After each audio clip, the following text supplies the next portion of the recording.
না, মিথ্যা কথা প্রধানমন্ত্রীর বিরুদ্ধে। আসুন সবাই মিলে স্বীকার করে নেই। হাত উঠান। তাকে জোর করে ইন্ডিয়ায় নিয়ে যাওয়া হয়েছে। অন্যায়ের প্রতিকার বাংলার জনগণকে করতে হবে। নিজেরাও মরেছে, সাধারণ মানুষকে হত্যা করেছে, লক্ষ লক্ষ বাড়িঘর পুড়িয়ে দিয়েছে, নারী পুরুষ সহ শিশু সহ কত মানুষকে যে হত্যা করেছে তার সীমা সংখ্যা নাই। না, মিথ্যা কথা প্রধানমন্ত্রীর বিরুদ্ধে মিথ্যা প্রচার করা হয়েছে। তাকে জোর করে ইন্ডিয়ায় নিয়ে যাওয়া হয়েছে। এরা যোগ সাধন করেছে। প্রধানমন্ত্রী কোথাও যেতে চান নাই, কোথাও যেতে রাজি হন নাই।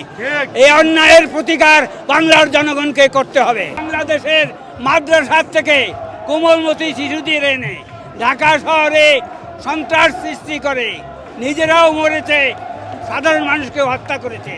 সেই হত্যার মাধ্যমে তারা জননেত্রী শেখ হাসিনার মনকে দুর্বল করে দিয়েছে।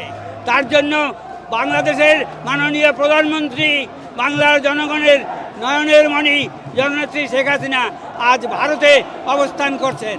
আমাদের প্রধানমন্ত্রী, আমাদের নির্বাচিত প্রধানমন্ত্রী, তাকে সেখান থেকে সরানোর কোনো রাইট কনস্টিটিউশন ছাড়া অন্য কোনোভাবে করা যায় না।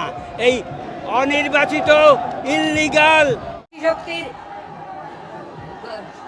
শক্তির দ্বারা প্রভাবিত পাকিস্তানের অনুচররা বাংলাদেশে শিশু ছাত্রদের নিয়ে সরকার এবং দেশকে দখল করে গত কয়েকদিন অবিচারে হাজার হাজার মানুষকে হত্যা করেছে, লক্ষ লক্ষ বাড়িঘর উড়িয়ে দিয়েছে, নারী পুরুষ সহ শিশু সহ কত মানুষকে যে হত্যা করেছে তার সীমা সংখ্যা নাই।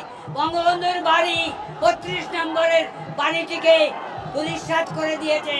ওই বাড়িতে ওদের পূর্বপুরুষ রাজাকারদেরকেও রক্ষণাবেক্ষণ করতে হবে, ওদেরকেও আজকের থেকে প্রতিদিন রক্ষণাবেক্ষণ করতে হবে এবং তার মধ্য দিয়ে ওদের শাস্তি দেব, ওদেরকে আঘাত করব, ওদের হাত থেকে দেশকে মুক্ত করব, শেখ হাসিনাকে দেশে ফিরিয়ে নেব। জয় বাংলা। এটাই আজকে বঙ্গবন্ধুর মৃত্যুবার্ষিকীতে আমাদের সকলের আমরণ প্রতিজ্ঞা থাকুক। আসুন সবাই মিলে স্বীকার করে নেই। হাত উঠান।